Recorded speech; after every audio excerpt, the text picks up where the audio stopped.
Yes बच्चों, welcome back once again. Good morning everybody. तो बच्चों, लास्ट टर्न पर यानी पिछले अध्याय में या पिछले लेक्चर के अंदर हम लोगों ने डिस्कस किया था डाई हाइब्रिड क्रॉस या मेंडल का द्विसंकर संकरण। और बच्चों, उस द्विसंकर संकरण को समाप्त कर दिया था। उसके अंदर हमने F2 पीढ़ी जो निकाली थी मेंडल ने, उस F2 पीढ़ी के अंदर मेंडल ने सिद्ध किया था कि भाई जो नए संयोग बने हैं 9 और 1 को छोड़ दो तो 3:3 वाले बीच वाले दो, उनका कारण दिया था उसने क्या? स्वतंत्र अपव्यूहन, इंडिपेंडेंट असॉर्टमेंट। ठीक है बच्चों। तो अब यहाँ इंपॉर्टेंट बात या सवाल क्या उठता है, वो ये उठता है कि भाई स्वतंत्र अपव्यूहन क्या है। अगर बात केवल द्विसंकर संकरण या डायहाइब्रिड क्रॉस की करें तो वो तो हमने निपटा दिया, उसके तो न्यूमेरिकल्स भी कर लिए बहुत सारे और क्वेश्चंस प्रैक्टिस के साथ उसको फिनिश कर दिया। लेकिन अब हमारा जो यहाँ पर मेन फोकस रहेगा या जो सवाल उठेगा वो है स्वतंत्र अपव्यूहन क्या चीज है। इस पर बहुत शानदार बढ़िया अच्छे अच्छे क्वेश्चंस यहाँ पर फॉर्म हो सकते हैं। तो चलिए उससे रिलेटेड बात करते हैं। डायहाइब्रिड क्रॉस का जो निष्कर्ष निकाला था मेंडल ने, ठीक है, स्वतंत्र अपव्यूहन, इसको इंग्लिश में अपन बोलेंगे इंडिपेंडेंट असॉर्टमेंट, यानी कि स्वतंत्र अपव्यूहन। स्वतंत्र अपव्यूहन या इंडिपेंडेंट असॉर्टमेंट का निष्कर्ष जो मेंडल ने सबसे इंपॉर्टेंट बात किसके आधार पर निकाला था? डाई हाइब्रिड क्रॉस के आधार पर। ये भी लिख देता हूं मैं, द्विसंकरण संकरण के आधार पर, डाई हाइब्रिड क्रॉस के आधार पर दिया था उसने। कैसे समझाया था? जो F2 पीढ़ी का जो फिनोटाइपिक रेशो यानी कि लक्षण प्रारूप अनुपात आ रहा था, F2 पीढ़ी का जो लक्षण प्रारूप अनुपात आ रहा था वो आ रहा था 9:3:3:1। तो ये जो 3 और 3 वाले ये जो पादप थे ना बीच के, ये क्या आ रहे थे? नए संयोग वाले पादप आ रहे थे। तो इस नए संयोग से संबंधित बात पूछी गई है यहाँ पर। ये जो नए संयोग वाले पादप आए 3:3 वाले बीच में, ये किस आधार पर हैं? ये इंपॉर्टेंट बात है। तो इसके लिए उसने नए संयोगों का जब कारण ढूंढा, नए संयोग किसके कारण आए, तब इसका कारण क्या बताया उसने? लॉ ऑफ इंडिपेंडेंट असॉर्टमेंट, स्वतंत्र अपव्यूहन, ये कारण दिया उसने इसका। तो इस स्वतंत्र अपव्यूहन को समझते क्या है? दिस लॉ स्टेट्स दैट, ये एक लाइन है, इसकी अगर हिंदी अनुवाद करें इसका तो ये जो निष्कर्ष है या ये जो नियम है ये दर्शाता है या बताता है। ये नियम या निष्कर्ष क्या दर्शाता है? इंपॉर्टेंट बात, ये नियम दर्शाता है कि जब दो लक्षण एक संकर के रूप में एक साथ उपस्थित हों, यानी कि when two pair of traits are combined in a hybrid, hybrid का मतलब एक संकर, और दो पेयर ऑफ ट्रेट्स यानी जो विपर्यासी लक्षणों के जोड़े हैं, समझ में आई? यानी कि मैं इसको लिख सकता हूं, जब दो जोड़ी विपर्यासी यानी कि कॉन्ट्रास्टिक ट्रेट की बात करें, विपर्यासी विभेद या लक्षण एक संकर के रूप में यानी कि एक हाइब्रिड के रूप में संयुक्त हो या संयुक्त रूप से उपस्थित हो, इसको अपन दो जोड़ी लक्षण भी कह सकते हैं, यानी कि टू पेयर ऑफ कैरेक्टर्स, दो जोड़े लक्षण। ये देखो, दो जोड़ी लक्षण हमेशा कैसे होंगे? विपर्यासी। जैसे फॉर एग्जांपल इसका उदाहरण देता हूं, जैसे मेंडल ने लिया था वही ले लेते हैं, capital R small R capital Y small Y. तो ये एक जोड़ी विपर्यासी लक्षण का हो गया और ये दूसरा जोड़ी विपर्यासी लक्षण। विपर्यासी क्यों? क्योंकि कैपिटल आर प्रभावी है, स्मॉल आर अप्रभावी।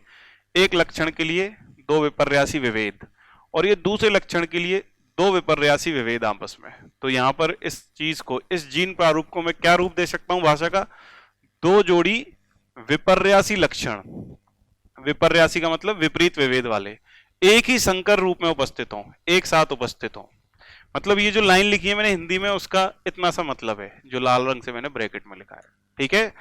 एक संकर के रूप में उपस्थित हो तो एक जोड़ी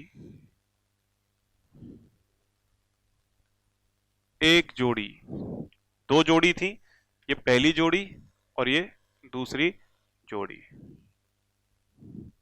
तो एक जोड़ी का पृथक्करण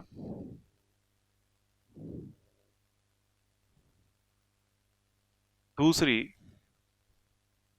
जोड़ी से पूर्णतः स्वतंत्र रूप से होता है। यानी कि एक पेयर जो है एलील्स का या जो विपर्यासी लक्षणों का एक जोड़ा है, उसका पृथक्करण या सेग्रीगेशन दूसरे विपर्यासी लक्षणों के जोड़े से पूर्णतः स्वतंत्र रूप से होता है। यही है लॉ ऑफ इंडिपेंडेंट असॉर्टमेंट। और कब ऐसा कब होगा? युग्मक निर्माण के समय। ये ब्रैकेट में लिख देता हूं, युग्मक निर्माण के समय। ये घटना होती कब है? गैमीट फॉर्मेशन के टाइम। युग्मक निर्माण के समय ऐसा हो रहा है। एक जोड़ी का पृथक्करण दूसरी जोड़ी से पूर्णतः स्वतंत्र। जोड़ी का मतलब यहाँ क्या है समझ जाओ, ये एक जोड़ी है, ये दूसरी जोड़ी है। समझ में आ गई बात? एक जोड़ी का मतलब हेटेरोजाइगस पेयर ऑफ एलील, विषम युग्मजी एलील का युग्म। विषम युग्मजी एलील का युग्म एक ये रहा, दूसरा ये रहा। तो दो जोड़ी थी मिला के एक संकर के रूप में। तो एक जोड़ी दूसरी जोड़ी से पूर्णतः स्वतंत्र रूप से पृथक होगी जब क्या बनेंगे? युग्मक बनेंगे। और विश्लेषण करते हैं। अर्थात यहां पर निष्कर्ष क्या निकलेगा? इस जो लाइन लिखी है इसका मतलब क्या निकलेगा? अर्थात एक द्विसंकर से एक द्विसंकर डाई हाइब्रिड से लिखने की बजाय मैं सीधा ही मैं बोल देता हूं, चार प्रकार के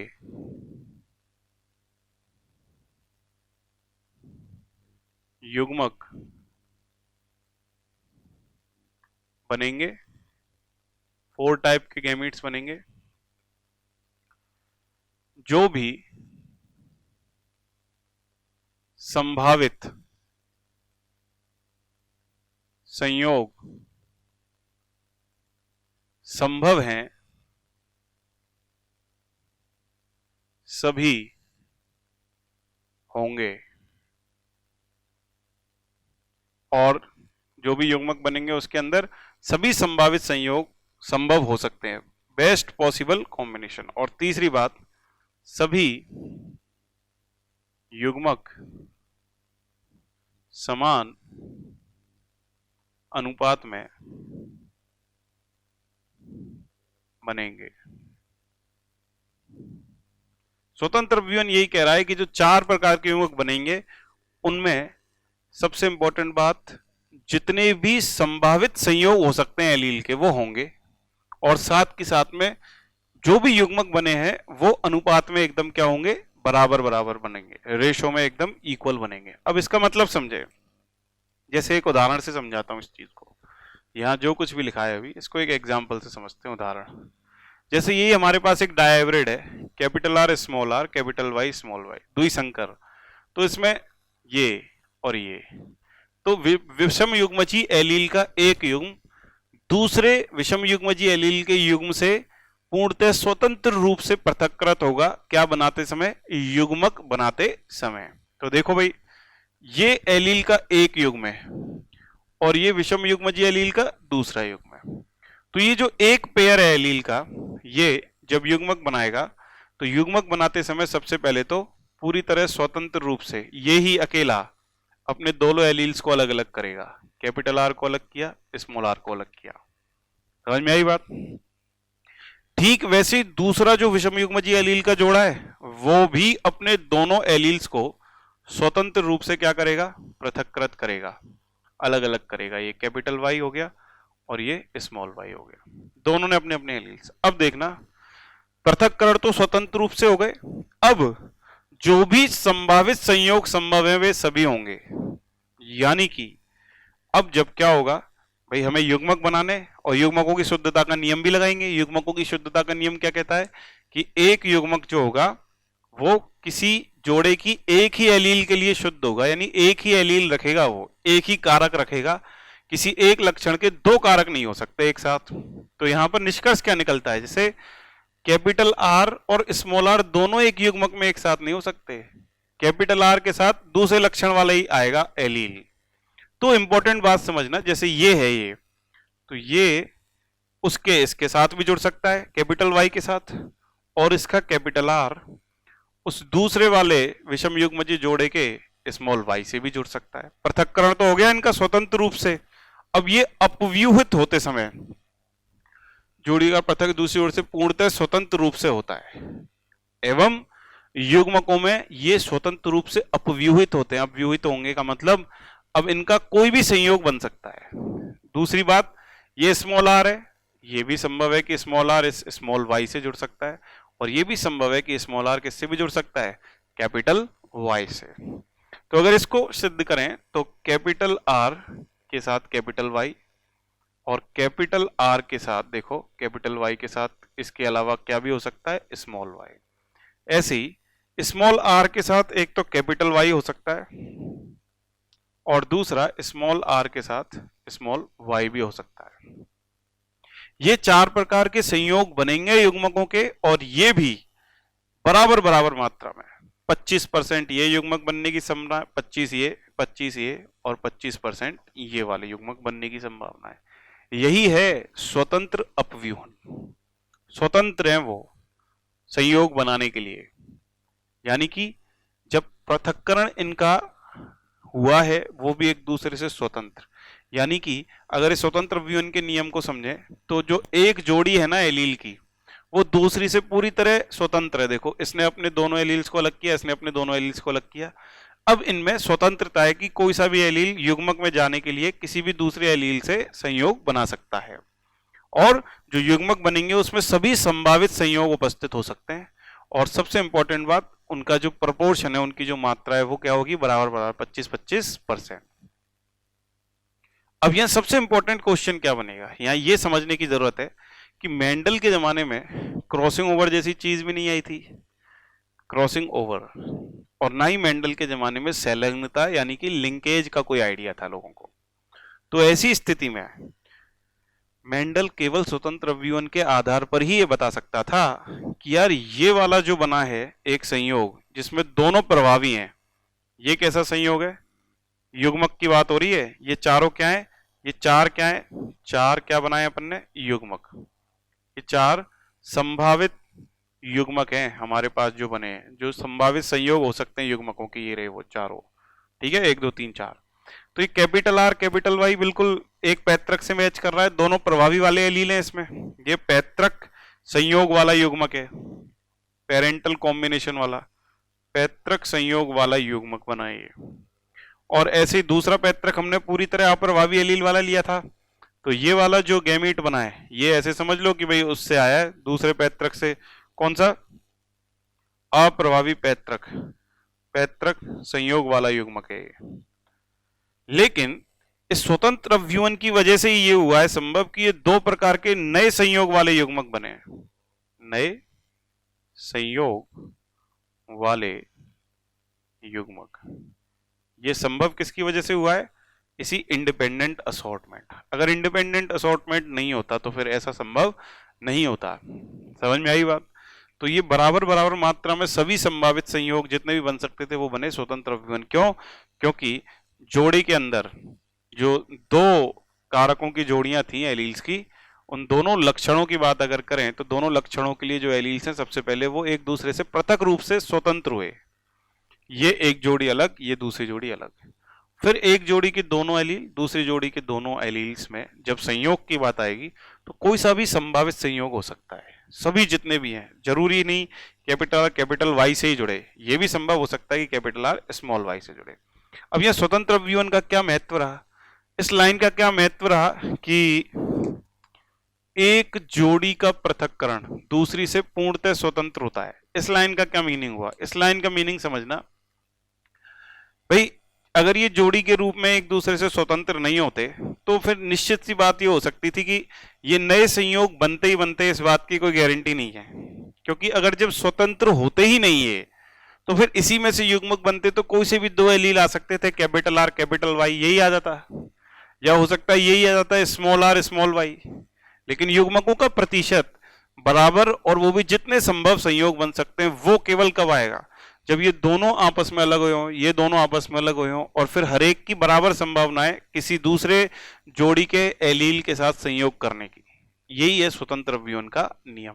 मतलब इसमें तीनों लाइन सिद्ध हो रही है। युग्मक 4 प्रकार के बनेंगे, जो भी संभावित संयोग संभव है वो सभी बनेंगे, और सभी युग्मक समान अनुपात में बनेंगे, 25-25% यानी 1:1:1 के रेशो में। तो यहाँ ये और ये पैतृकों जैसे, और ये नए संयोग बन गए, और नए संयोग बन गए, यही वजह है कि वो जो 3:3 आ रहे थे, ये कारण इसने ये समझाया स्वतंत्र। जो नए प्रकार के युग्मक बने, तो जब ये वाले युग्मक दूसरे इसी टाइप के युग्मकों से संयोग करेंगे तो निश्चित रूप से हमें ये 3:3 वाले नए संततियां या नए लक्षणों वाली संततियां प्राप्त हो जाएंगी। ऐसे उसने इसको एक्सप्लेन कर दिया। अब हमें इस चीज को कोशिका विभाजन के आधार पर समझना बहुत जरूरी है। गुणसूत्रीय सिद्धांत के आधार पर इसे समझना बहुत जरूरी है कि स्वतंत्र अवयवन का क्या महत्व है और कैसे स्वतंत्र अवयवन जो है वो नए संयोगों की प्राप्ति के लिए एक महत्वपूर्ण योगदान दे रहा है। तो ये कैसे पता लगाएं, तो ये जानने की कोशिश करिएगा आप। यहाँ सबसे पहले मैं आपको छोटी छोटी इंफॉर्मेशन दे देता हूं। ये जो लॉ है इंडिपेंडेंट असॉर्टमेंट का, इसका भी अपवाद है। ये भी सार्वभौमिक लॉ या यूनिवर्सल लॉ नहीं है। क्यों नहीं है? क्योंकि इसका अपवाद कहा जाता है सहलग्नता को। सहलग्नता, सहलग्नता जिसको इंग्लिश में बोलते हैं लिंकेज। लिंकेज यानी सहलग्नता इसका एक्सेप्शन है, और जो लिंकेज मेंडल के जमाने तक खोजी नहीं गई थी, सबसे इंपॉर्टेंट है, इसलिए मेंडल को पता ही नहीं था, ये बाद की बात है, मॉर्गन ने खोजा है। तो देखना इस बात को मॉर्गन ने ही इसको सिद्ध भी किया था ड्रोसोफिला पे प्रयोग करके, लिंकेज और क्रॉसिंग ओवर को। चलिए खैर वो आगे की बात है, फिलहाल इतना समझना, सहलग्नता नाम से पता चल रहा है एक गुणसूत्र पर उपस्थित दो कारकों के बीच अत्यधिक घनिष्ठ निकट संबंध, यानी कि वो स्वतंत्र होंगे ही नहीं एक दूसरे से, वो दोनों एक की तरह बिहेव करेंगे, यही सहलग्नता है। कहने का मतलब जैसे कैपिटल आर और कैपिटल वाई जो है, कैपिटल आर और कैपिटल वाई मान लो एक गुणसूत्र पर हैं, तो ऐसी स्थिति में ये दोनों इतने निकट है मान लो कि इनको दुनिया की कोई ताकत अलग कर ही नहीं सकती, यही चीज कहलाएगी सहलग्नता। तो ये दोनों एक ही कारक की तरह कार्य करेंगे, कैपिटल आर और कैपिटल वाई, और जब भी युग्मक बनेंगे तो युग्मक में ये एक साथ चले जाएगा, ये वाला गुणसूत्र कैपिटल आर कैपिटल वाई वाला। तो एक प्रकार का युग्मक यही बनेगा कैपिटल आर कैपिटल वाई, और दूसरा स्मॉल आर स्मॉल वाई, ये एक साथ एक ही गुणसूत्र पर अत्यधिक निकट उपस्थित होंगे, तो ये एक दूसरे से अलग नहीं होंगे, तो फिर वो सहलग्न मान लो, तो फिर दो ही प्रकार के युग्मक बनेंगे, ये और ये। अगर इस चीज को मैं यहां समझाऊं आपको, किस चीज से? सहलग्नता से, और वो भी गुणसूत्र के आधार पर, तो समझना भाई, सहलग्नता के आधार पर समझे। तो ये मान लो ये एक गुणसूत्र है जिसपे पास पास है कौन? कैपिटल आर और कैपिटल वाई, और ये दूसरा गुणसूत्र है समझात उसका जिसपे पास पास है स्मॉल आर और स्मॉल वाई। माना कि मैं समझा रहा हूं आपको ये अपवाद कैसे है। मैंने मान लिया कि आर और वाई दोनों परस्पर कैसी जीन है? सहलग्न जीन है। अब ये इतना डिटेल में समझा रहा हूं तो इसका मतलब कुछ तो इंपॉर्टेंट है ही। यहाँ आर और वाई कैपिटल सहलग्न है, तो सहलग्न का मतलब साथ रहेंगी, कभी अलग जाएंगी नहीं एक दूसरे से। ऐसी स्थिति में क्या होना है? बड़ा आसान है, ये पूरा की पूरा एक क्या बन जाएगा? ये पूरा की पूरा एक युग्मक में चले जाएगा, एक गैमीट में। तो कैपिटल आर और कैपिटल वाई एक युग्मक बन जाएगा, और ये पूरा दूसरे युग्मक में चले जाएगा, स्मॉल आर स्मॉल वाई ये दूसरा युग्मक बन जाएगा।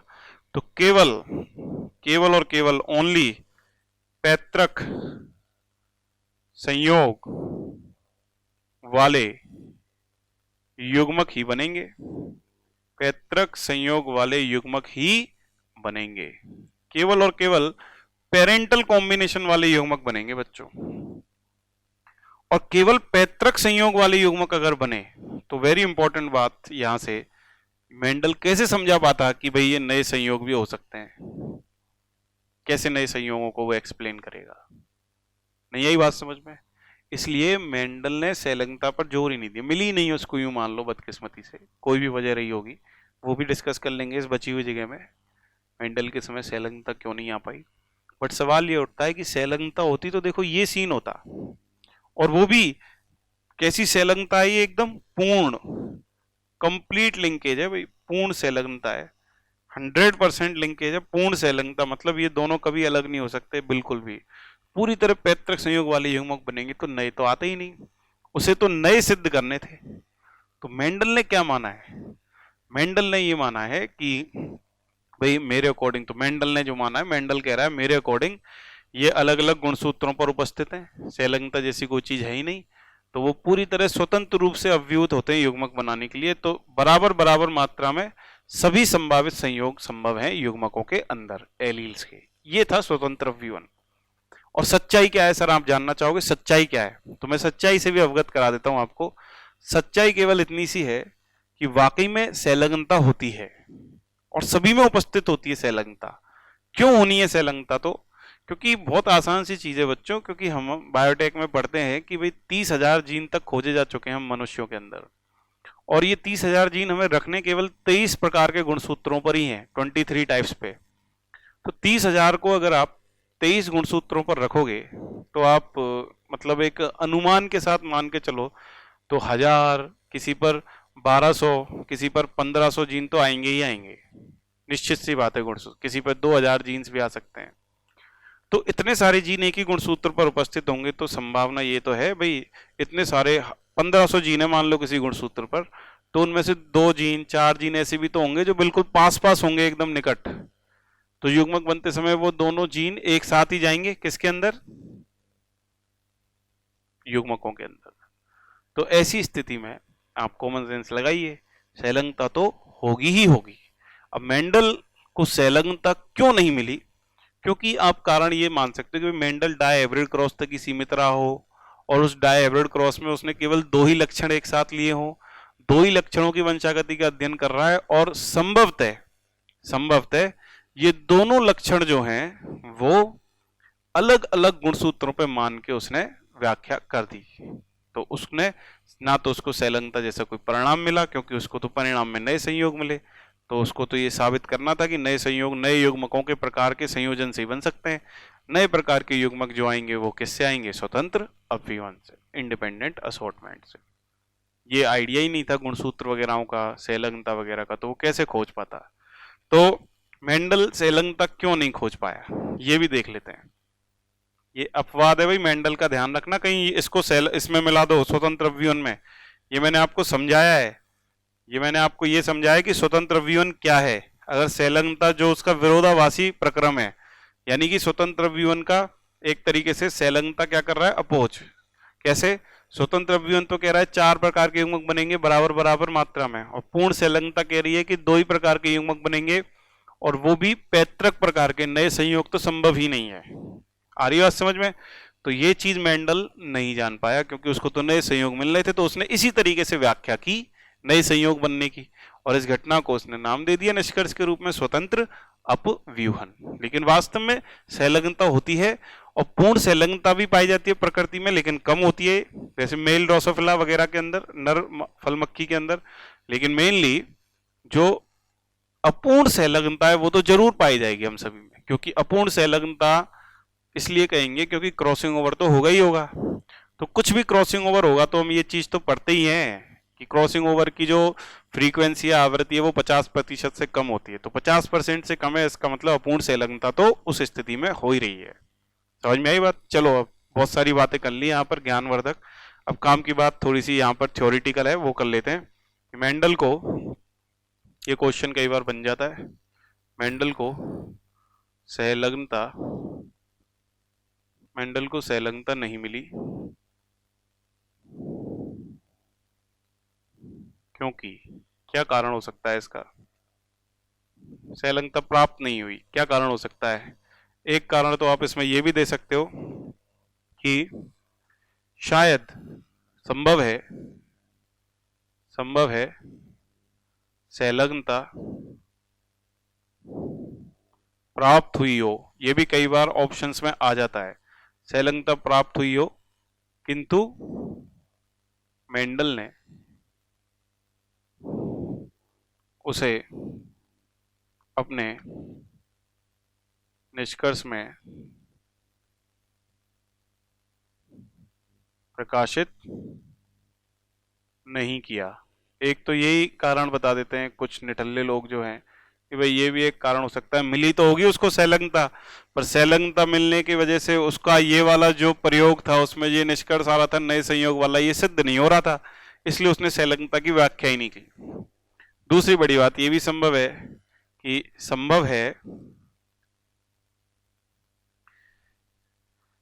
दोनों लक्षणों के जीन, जो दो लक्षण मेंडल ने लिए होंगे डायहाइब्रिड क्रॉस में, वो दोनों लक्षणों के जीन अलग अलग गुणसूत्रों पर उपस्थित हों। ये मान के मेंडल ने प्रयोग कर दिया हो कि भाई दोनों लक्षणों के जीन मान लो अलग अलग हैं एकदम, उसने तो विविक्त इकाई का यूज किया था, अलग अलग गुणसूत्र तो वर्ड बोला ही नहीं था, गुणसूत्र तो थे ही नहीं उस टाइम, विविक्त इकाई बोला था उसने, डिस्क्रीट यूनिट यानी कारक। तो उसने ही बोला होगा एक लक्षण के लिए एक कारक होता है जिम्मेदार, एक कारक ही आप जीन मान लो, एलील मान लो, या उसी कारक को आप गुणसूत्र भी मान सकते हो मेंडल के हिसाब से। तो उसने ये सोच लिया कि भाई अलग अलग गुणसूत्रों यानी कि, या मेंडल के जमाने में इस चीज को अपन क्या कह सकते हो, मेंडल के अनुसार जो कारक हैं उन पर उपस्थित हैं, तो अलग अलग है तो वो स्वतंत्र होंगे, तो उस हिसाब से उसने कर दिया, तो संलग्नता जैसी कोई चीज आएगी ही नहीं सामने। क्लियर? संलग्नता तो जब आएगी जब एक ही गुणसूत्र पे पास पास उपस्थित हो। और एक कारण ये भी हो सकता है, कि मेंडल किस्मत वाला था कि उसको संलग्नता प्रदर्शित ही नहीं हुई, उसकी जिंदगी में आई ही नहीं संलग्नता। संभव है कि संयोगवश संलग्नता जैसे परिणाम प्राप्त ही नहीं हुए। संलग्नता जैसी कोई चीज सामने आई ही नहीं उसके प्रयोगों में।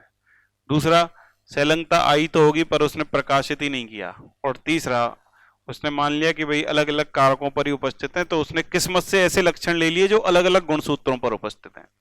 ये तीनों ऑप्शन में मिल सकते हैं, अलग अलग क्वेश्चंस में ऐसे कई वैरायटियां चलती हैं, तो आपको पता चले ऐसा क्वेश्चन आए मेंडल को संलग्नता क्यों नहीं मिली और स्वतंत्र अभिवन क्यों दे पाया वो, तो इसकी वजह इनमें से कोई सा भी जो होगा आंसर में वो दे दोगे आप। क्या क्या आ सकता है कारण? हो सकता है उसने प्रकाशित ही नहीं की, हो सकता है उसको संलग्नता प्राप्ति नहीं हुई हो, वास्तव में उसकी किस्मत होगी ये बदकिस्मती, और हो सकता है कि मेंडल ने जो लक्षण लिए वो लक्षण अलग अलग गुणसूत्रों पर उपस्थित हो, या एक ही गुणसूत्र पर हो तो वो कहाँ हो, दूर दूर उपस्थित हो। इसको पूरा कर देता हूं, अलग अलग गुणसूत्रों पर उपस्थित हो ये संभव है, और अथवा एक ही पर हो तो कैसे हो, वो दूर दूर उपस्थित हो, या तो वो अलग अलग गुणसूत्रों पर उपस्थित रहे होंगे। अगर मान लो एक ही गुणसूत्र पर रहे होंगे दोनों लक्षण, तो फिर वो कहाँ हो, एक दूसरे से दूर, तो फिर उसको संलग्नता मिली नहीं होगी, क्रॉसिंग ओवर हो गया होगा, जिसकी वजह से उसने स्वतंत्र अभिवन जैसा परिणाम दर्शा दिया। चलो खैर, ये तो खत्म हो गई कहानी। अब संलग्नता को बाद में लेंगे, गुणसूत्रीय सिद्धांत जब पढ़ेंगे। फिलहाल हम कोश का विभाजन के आधार पर इस चीज को सिद्ध कर देते हैं आपके लिए। चलिए फटाफट से, हमने कितना कम से कम आधा घंटा निपटा दिया इस चक्कर में। अब मैं इसको मिटा रहा हूँ, साइड में हट गया, आप इसको पॉज करके नोट कर लो, इंपॉर्टेंट बातें हैं सारी। तो एक ही निष्कर्ष अभी तक मेंडल का ऐसा निकला है बच्चों, जो अपवाद रहित है, यूनिवर्सल है। कौन सा? पृथक्करण का नियम, वो तो सदैव लगेगा और आज भी मान्य है, वो उसका कोई अपवाद नहीं है। बाकी प्रभाविकता के अपवाद हैं, जो मैं आपको नेक्स्ट लेक्चर में सारे पढ़ाऊंगा मेंडल पश्च वंशागति के अंदर। और फिर उसके बाद जब अपन गुणसूत्रीय सिद्धांत पे चले जाएंगे तो फिर वहां पर आपको और भी इंपॉर्टेंट बातें बताई जाएंगी, ठीक है। वहां पर आपको लिंकेज भी बताई जाएगी, और वहां फिर से सिद्ध करूंगा एक बार कि कैसे लिंकेज स्वतंत्र अवयवन यानी इंडिपेंडेंट असॉर्टमेंट का अपवाद है। ठीक है, चलिए अब हम आगे की स्टडी की ओर रुख करते हैं बच्चों, बिना किसी व्यवधान के।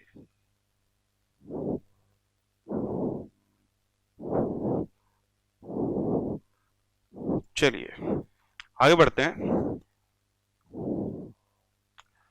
कोशिका विभाजन, सेल साइकिल की अवस्थाएं। युग्मक निर्माण की बात हो रही है तो मियोसिस की बात करेंगे। मियोसिस का मतलब अर्ध सूत्री विभाजन। तो इसको जल्दी जल्दी से देख लो।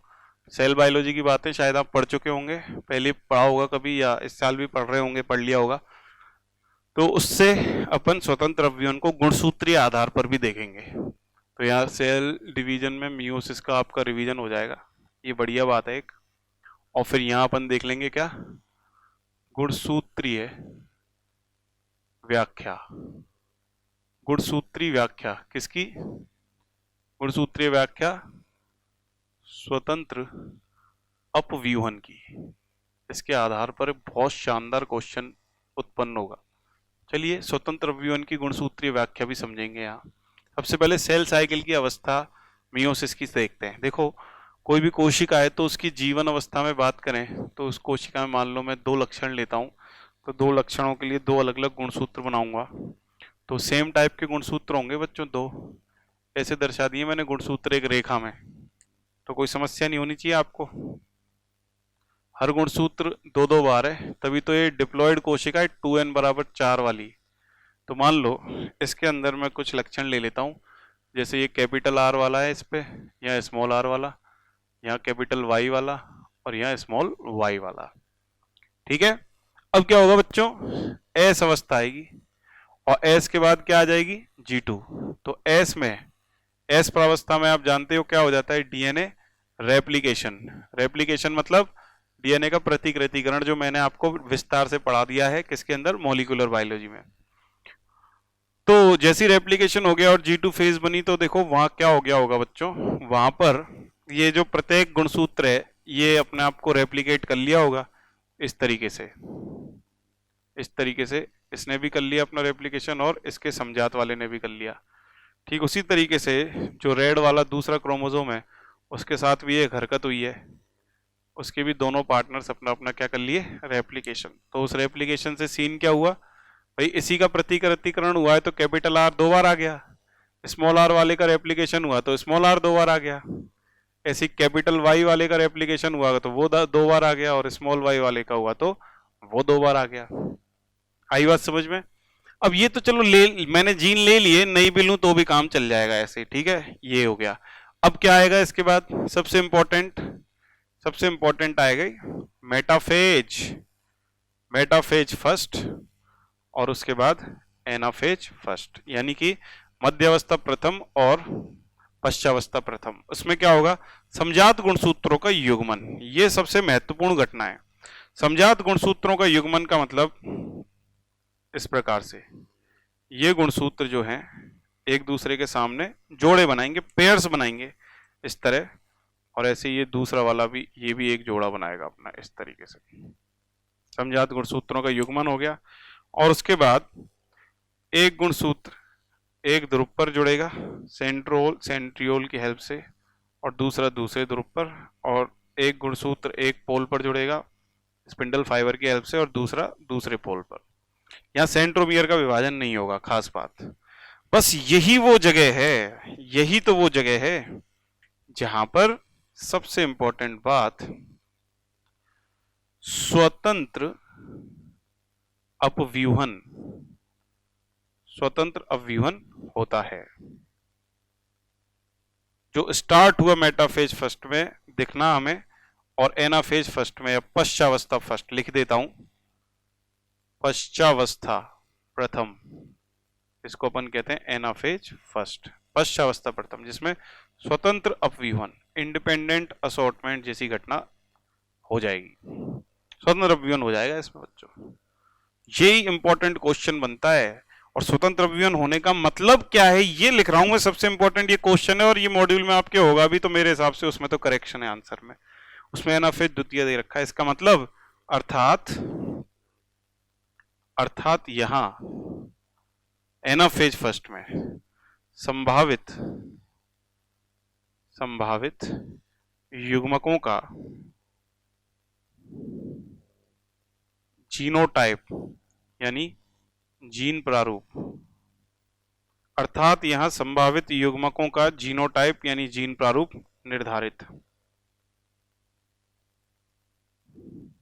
होगा या हो जाता है, यही निर्धारित हो जाता है। इसके बाद तो सिर्फ हमें क्रोमेटिड अलग करने मियोसिस द्वितीय के अंदर, जहां आप अच्छी तरीके से जानते हो। अगर मैं इसको एक स्टेप और आगे बढ़ाऊं तो अब तो आगे बहुत ही आसान है, मेटाफेज सेकंड, और मेटाफेज सेकंड से हम सीधा बोल देंगे एनाफेज सेकंड, एनाफेज द्वितीय। तो उसके अंदर क्या सीन हो जाएगा अब आप अच्छे समझ सकते हैं। इस कोशिका के अंदर ही अगर ऐसा करूंगा मैं, तो इस कोशिका में ऐसा करने से दो कोशिकाएं बन जाएंगी और उन दोनों कोशिकाओं के अंदर ये वाला सीन चला जाएगा। एक के अंदर ये ब्लू वाला पहुंचा और दूसरा ये रेड वाला पहुंच गया। अब सिर्फ और सिर्फ क्या होगा, ये एक दूसरे से अलग होंगे, मतलब अर्धगुणसूत्रों को अलग किया जाएगा, क्रोमेटिड्स को। ये आपने सेल बायोलॉजी में मियोसिस में बहुत अच्छे से देखा होगा। और दूसरे वाले के अंदर क्या होगा, ये जो नीचे वाले दोनों पहुंचे होंगे ये आमने सामने आ गए एक दूसरे के, और इनमें भी अब सिर्फ और सिर्फ किसको सेपरेट किया जाएगा, इनमें भी सेपरेट किया जाएगा किसको, सिर्फ और सिर्फ अर्धगुणसूत्रों को यानी कि क्रोमेटिड्स को। तो इसीलिए हम बोलते हैं ये बिल्कुल किसके जैसी है, समसूत्री विभाजन के जैसी घटना है, माइटोसिस के समान। ये पूरा मियोसिस मैंने आपको दर्शा दिया। तो यहां तो जस्ट अपन ने क्रोमेटिड अलग किए हैं, बस यहीं से पता चल जाएगा यही स्वतंत्र अभिवन है। यही समझा रहा हूं कि यहां स्वतंत्र अभिवन कैसे है, तो ध्यान से देखना स्वतंत्र अभिवन कैसे है। मियोसिस यानी अर्धसूत्री द्वितीय की मेटाफेज यानी मध्यावस्था पटलिका, मेटाफेज प्लेट पर, मियोसिस द्वितीय की मेटाफेज प्लेट पर गुणसूत्रों, वो भी कैसे, समजात गुणसूत्रों के युग्मन की व्यवस्था किसी भी प्रकार से हो सकती है। कैसे भाई, अब इसको यहां एलील्स के माध्यम से समझेंगे। जैसे मैंने यही वाली कोशिका ले ली तो इसी को मेटाफेज फर्स्ट बनाता हूं मैं आपके सामने। ये देखो, ये मेटाफेज प्रथम है, मेटाफेज प्रथम अर्धसूत्री विभाजन फर्स्ट की मेटाफेज प्लेट है। तो देखो ये जो दो हैं ये दोनों आमने सामने उपस्थित हैं इस तरीके से, और इसी तरीके से दूसरा जो लाल वाला गुणसूत्र है ये भी एक दूसरे के आमने सामने इस तरह उपस्थित है। अब स्वतंत्र अभिवन को देख लो भाई, गुणसूत्रीय आधार पे आ गए अपन। भाई सबसे पहले दो संभावनाएं उपस्थित हैं, ये मैं ले लेता हूं फॉर एग्जाम्पल, थोड़ा ऊपर बना देते तो और क्लियर कर लेते, पर चलो नीचे वाली जगह का यूज कर लेंगे। ये तो है केस फर्स्ट, ऐसे ही मैं एक केस सेकंड भी लूंगा, ये मेरे पास हो जाएगा केस सेकंड।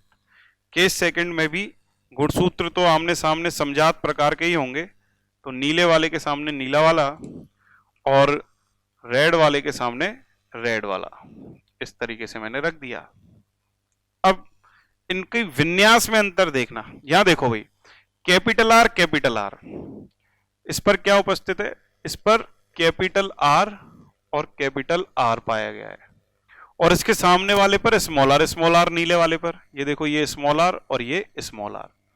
तो केस फर्स्ट में क्या होगा, जो इसके साथ वाला गुणसूत्र है रेड वाला, उस पर हो सकता है कैपिटल आर वाले के सामने कैपिटल वाई आ रहा हो, और स्मॉल आर वाले के सामने स्मॉल वाई आ रहा हो। या अब देखना यही अंतर है केस सेकंड में, ये वाला पलट जाए, यानी कि नीले वाले का तो सेम सीन है, कैपिटल आर और स्मॉल आर, लेकिन ये वाई वाला ये भी संभव है कि स्मॉल वाई वाला उधर आ जाए, स्मॉल वाई वाला ऊपर चले जाए, मतलब ये स्मॉल वाई कैपिटल वाई के सामने, कैपिटल आर के सामने आ जाए, और स्मॉल आर के सामने आ जाए कैपिटल वाई कैपिटल वाई। ये जो अंतर हुआ है ना, ये जो विन्यास है, यही है क्या, स्वतंत्र अपव्यूहन। यही है बच्चों स्वतंत्र अपव्यूहन। समझ में आई ये जो मैंने बताया है। अब इसकी वजह से होगा क्या, इसकी वजह से ये होगा कि जब एनाफेज फर्स्ट आएगी ना, एनाफेज फर्स्ट, एनाफेज प्रथम, तो उसमें क्या होगा, इस कोशिका से जो दो कोशिकाएं बनेंगी, एक तो उसके अंदर थोड़ा बड़ा बनाता हूं इस सर्कल को, या इस कोशिका को, इस सेल को। अब आपके पूरे कॉन्सेप्ट क्लियर हो जाने चाहिए जहां तक मेरा मानना है। और ऐसे इस नीचे वाली कोशिका से जो बनेगी, एनाफेज फर्स्ट के अंदर का सीन बता रहा हूं, क्या होगा, ये ऊपर वाले दोनों एक कोशिका में चले जाएंगे, क्योंकि इस तरीके से बने गुणसूत्र जुड़ रहे हैं किससे, तर्कुतंतु से, इस प्रकार यूं जुड़ रहे हैं गुणसूत्र तर्कुतंतु से, इस प्रकार से जुड़ रहे हैं। ऐसे यहां भी जोड़ देता हूं मैं, यूं,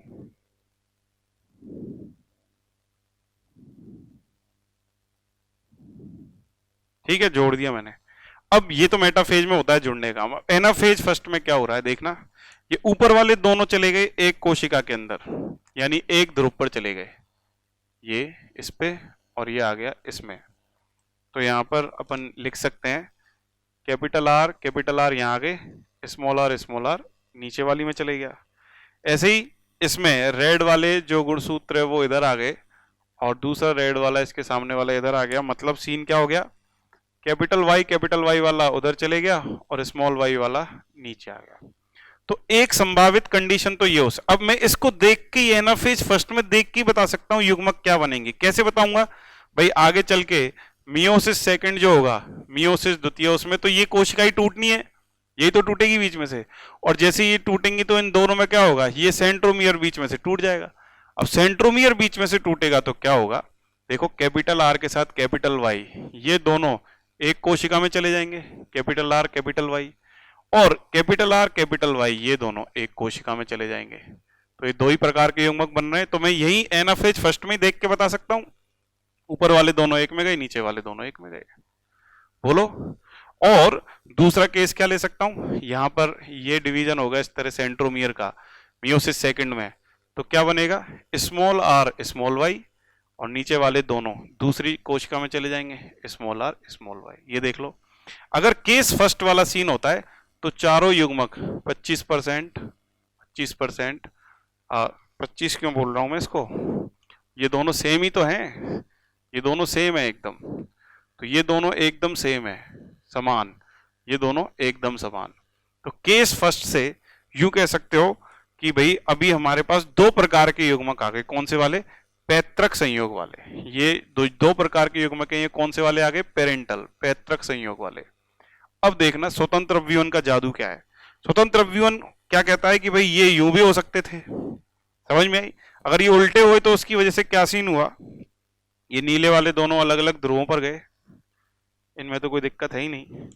ऐसे ही रेड वाले दोनों अपने अपने अलग अलग ध्रुवों पर पहुंच गए, लाल वाले जो हैं ये भी पहुंच गए, और अब इन पे लिख दिया कैपिटल आर, ये तो है ही फिक्स है, और नीचे वाला स्मॉल आर ये भी फिक्स है। और इधर देखें तो देखो यहाँ आर के सामने ये जो गया है ऊपर वाला, ये तो कौन सा गया है, कैपिटल वाई गया था पहले। अब की बार यहाँ देखो ये क्या है, स्मॉल वाई, तो स्मॉल वाई, तो इसका साथ वाला जो अर्धगुण सूत्र है उस पर भी स्मॉल वाई होगा, ये गए उधर, और नीचे क्या आ गए, कैपिटल वाई, ये सीन आ गया।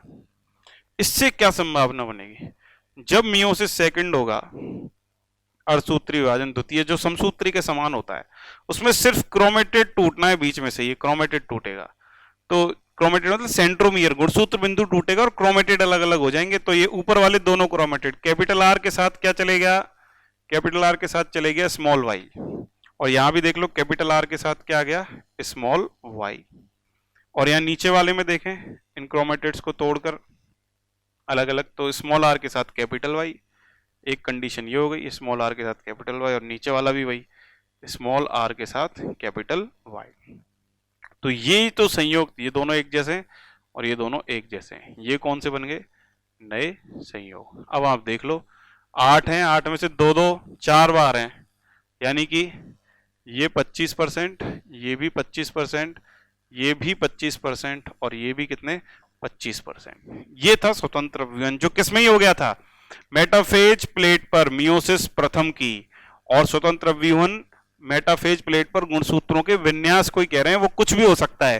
कैपिटल आर के सामने कैपिटल वाई भी आ सकता है और कैपिटल आर के सामने स्मॉल वाई भी आ सकता है, उसके बगल वाला, जिसके आधार पर सभी संभावित प्रकार के युग्मक। लेकिन युग्मकों की संभावना कितने, कौन कौन से बनेंगे युग्मक, उनका जेनेटिक मेकअप, यानी कि अगर बात करूं तो युग्मकों का जीन प्रारूप निर्धारित करना है, तो मुझे मियोसिस द्वितीय देखने की जरूरत नहीं है। क्यों नहीं है जरूरत?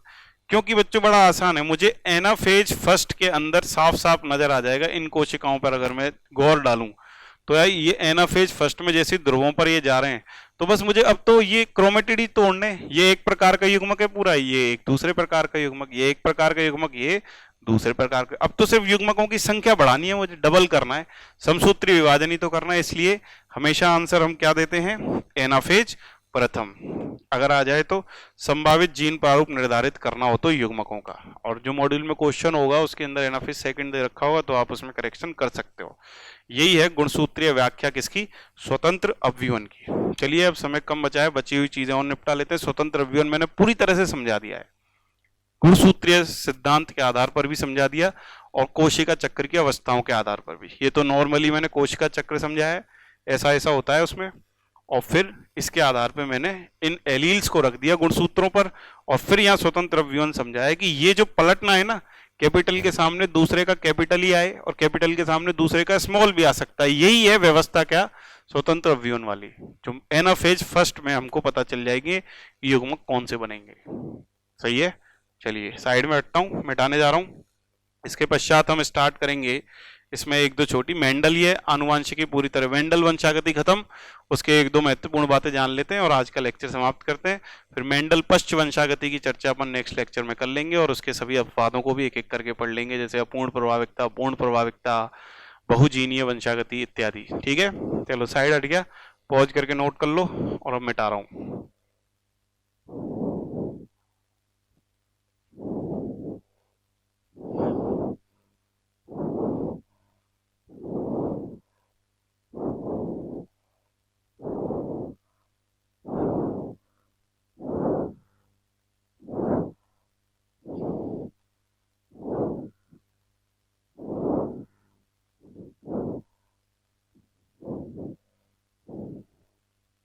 चलिए बच्चों, अब क्या करेंगे अपन?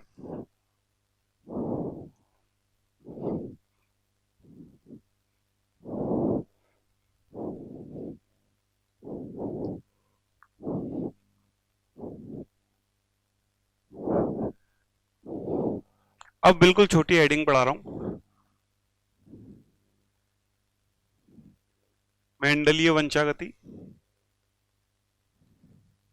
या गुणात्मक वंशागति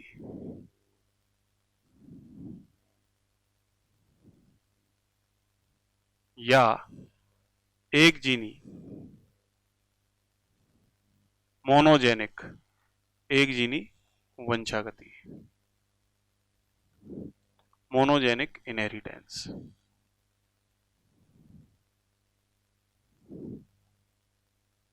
क्या है? मेंडलीय वंशागति, गुणात्मक वंशागति, यानी कि क्वालिटेटिव इनहेरिटेंस या एक जीनी यानी मोनोजेनिक इनहेरिटेंस। ठीक है, तो बहुत आसानी से समझ के चलना बच्चों।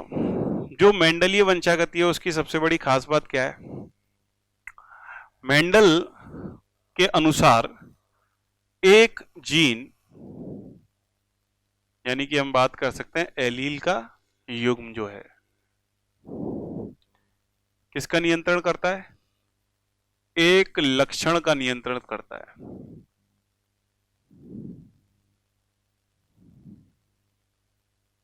एक लक्षण को कंट्रोल करता है, एक कैरेक्टर को एक्सप्रेस करवाता है। इसीलिए एक जीन एक लक्षण के लिए उत्तरदायी होता है, तो इसको हम मोनोजेनिक इनहेरिटेंस भी बोल देते हैं। समझ में आई बात? किसी एक लक्षण के, दूसरी इंपॉर्टेंट बात, किसी एक कैरेक्टर यानी कि लक्षण के दो ही, ओनली दो, ये भी खास बात है, दो ही विपर्यासी स्वरूप उपस्थित हो सकते हैं। विपर्यासी विभेद उपस्थित होते हैं। किसी एक लक्षण के दो ही फॉर्म संभव हो सकते हैं। दो फॉर्म में एक प्रभावी हो गया और दूसरा क्या हो गया, अप्रभावी हो जाएगा। तीसरी बड़ी बात, विषम युग्मजी जोड़े का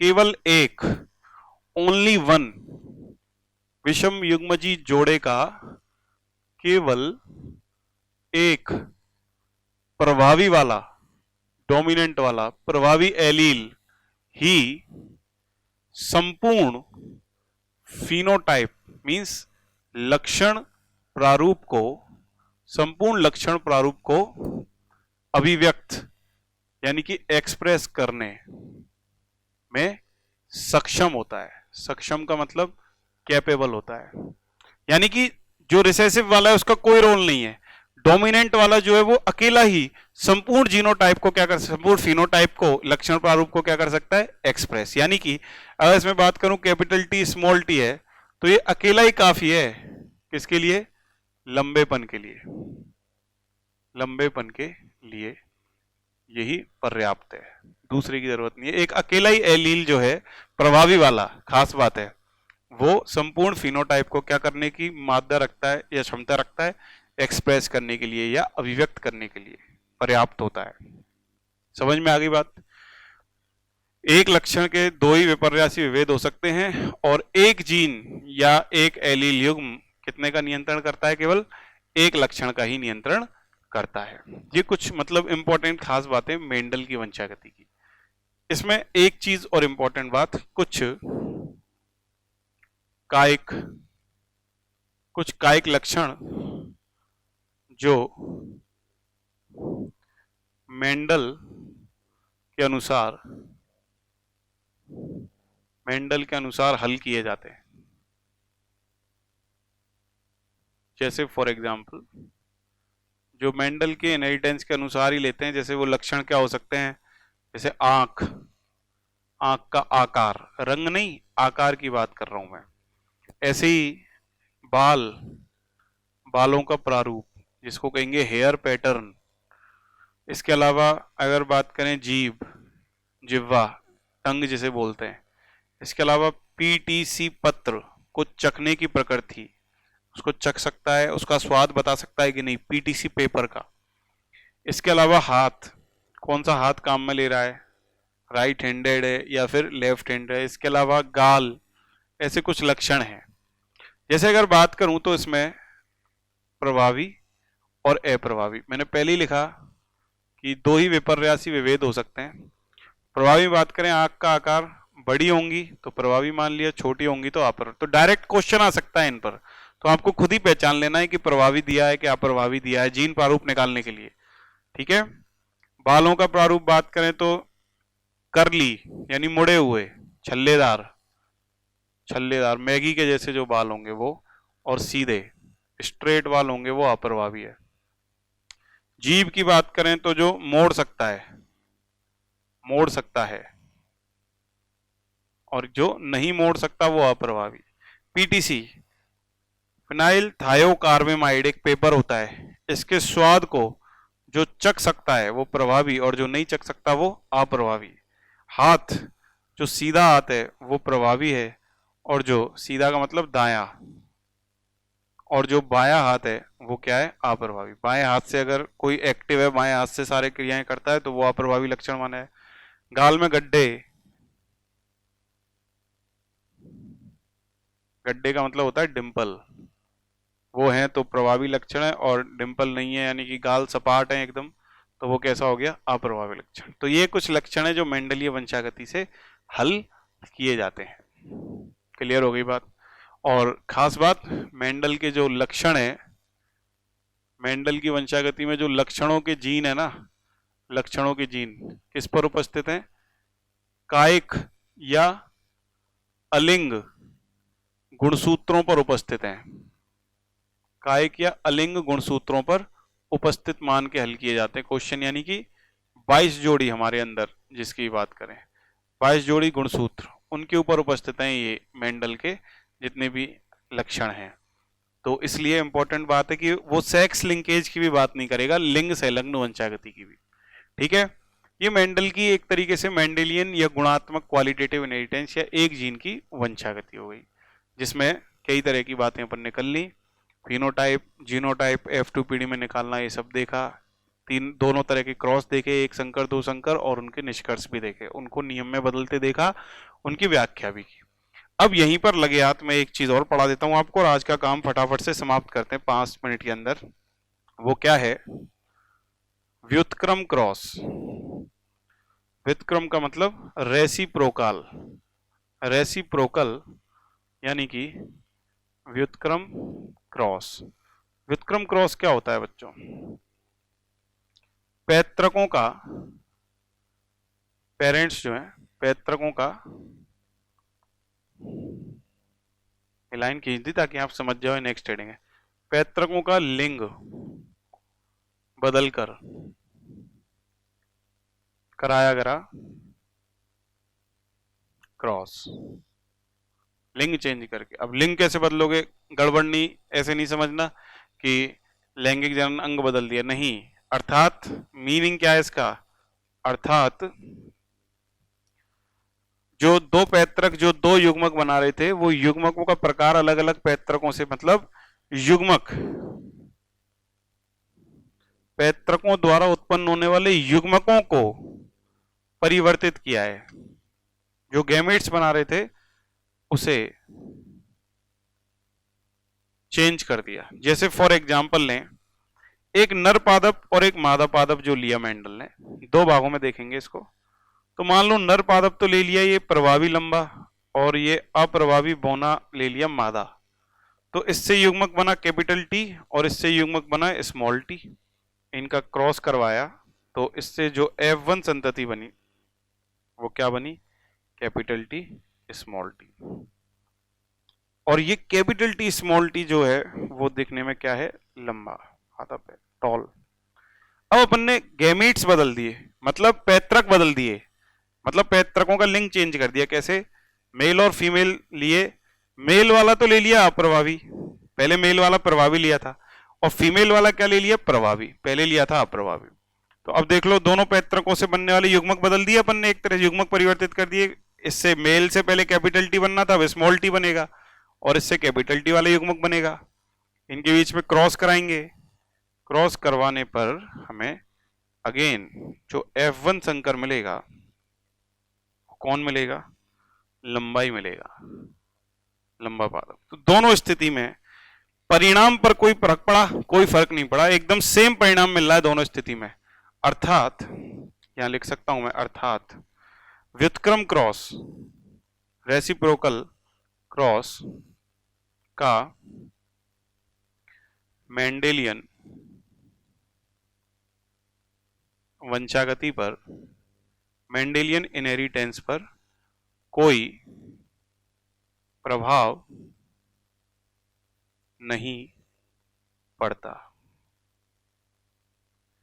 व्युत्क्रम रेसिप्रोकल क्रॉस का कोई फर्क नहीं पड़ा मेंडेलियन वंशागति पर। इसका कारण क्या है? कारण समझ लीजिए, क्योंकि जो लक्षण है, मेंडल ने जिन लक्षणों की वंशागति की, ये लक्षण केंद्रकीय जीन पर उपस्थित हैं, केंद्रकीय जीन पर उपस्थित हैं ये लक्षण मेंडल ने जो लिए। और केंद्रकीय जीन की जो वंशागति है वो कैसी होती है? द्विपैतृकीय होती है, द्विपैतृकीय यानी बाइपेरेंटल। केंद्रकीय जीन की वंशागति बाइपेरेंटल होती है, द्विपैतृकीय। अर्थात नर और मादा, मेल एंड फीमेल, इस वंशागति में कैसी भूमिका निभाते हैं? समान भूमिका, मेल एंड फीमेल समान भूमिका निभाते हैं, इक्वल कंट्रीब्यूशन करते हैं। यानी कि स्पर्म जो है वो स्पर्म लेके आ रहा है 23 गुणसूत्र, और 23 गुणसूत्री किसके पास है? ओवा के पास। तो दोनों ने बराबर योगदान निभाया केंद्रकीय जीन के अंदर, स्पर्म यानी शुक्राणु ने भी और अंडे ने भी। समझ में आई बात? इसीलिए दोनों को चेंज भी कर दोगे तो कोई फर्क नहीं पड़ेगा, परिणाम वही आएगा। तो फर्क किसका पड़ेगा? ये रेसिप्रोकल क्रॉस के परिणाम बदलेंगे किससे? तो ये भी देख लो, ये व्युत्क्रम क्रॉस के परिणाम यानी रेसिप्रोकल क्रॉस के जो रिजल्ट हैं वो कोशिका द्रव्यी वंशागति में परिवर्तित होते हैं। साइटोप्लाज्मिक इनहेरिटेंस में चेंज होंगे परिणाम। कोशिका द्रव्यी वंशागति में क्यों होंगे? क्योंकि यह एक पैतृकीय वंशागति है। यही है वो जो सूत्र कणिका या लवक के डीएनए से होने वाली वंशागति है, उसके डीएनए पर जो जीन्स होंगे एक पैतृकीय, वो भी क्या? फीमेल, मादा द्वारा ये नियंत्रित होंगे। तो व्युत्क्रम क्रॉस का जो रिजल्ट है या प्रभाव है वो केवल किस में पड़ेगा? कोशिका द्रव्यी वंशागति, साइटोप्लाज्मिक इनहेरिटेंस में पड़ेगा। कारण क्योंकि साइटोप्लाज्मिक इनहेरिटेंस एक पैतृकीय है, तो केवल मादा ही उसमें प्रभाव डाल रही है। तो मादा बदल दी, नर से प्रतिस्थापित कर दिया मादा को, तो परिणाम बदल जाएंगे, अब वो लक्षण नहीं आएगा। लेकिन मेंडल पे असर इसलिए नहीं पड़ा क्योंकि उसने जिन लक्षणों का अध्ययन किया है वो केंद्रकीय डीएनए पर उपस्थित हैं, वो लक्षण जीन के रूप में। तो केंद्रकीय जीन थे वो, जिसको कैरियोजीन कहते हैं, और जिसकी वंशागति में नर मादा दोनों समान भूमिका निभा रहे हैं बराबर की। तो ऐसी स्थिति में उसका कोई प्रभाव नहीं पड़ना चाहिए। और ये पूरी तरीके से मेंडलवाद समाप्त हुआ। इसमें एक पॉइंट और जोड़ सकते हो आप, जो मेंडलीय वंशागति है, इसमें क्या कि जो F1 संकर है, F1 संकर केवल एक पैतृक से समानता रखता है, एक ही पेरेंट से सिमिलरिटी शो करेगा। चलिए देख रहे हो आप, F1 संकर एक से ही रख रहा है। इसीलिए जिसमें F1 संकर ने दोनों पैतृकों से समानता नहीं दर्शाई, या मान लो F1 संकर ने दोनों ही पैतृकों से समानता दर्शा दी, तो वो मेंडल के अपवाद हो जाएंगे। और ऐसा हम देखेंगे भी अपूर्ण और सहप्रभाविकता की स्थिति में। चलिए बच्चों, आज का कार्यक्रम यही समाप्त करते हैं। थैंक यू वेरी मच, और आपका दिन शुभ हो, मंगलमय हो। बताते रहें कैसा समझ में आ रहा है, सब चल रहा है। नेक्स्ट टर्न पे हम मेंडल पश्च वंशागति लेकर फिर उपस्थित होंगे। Take care.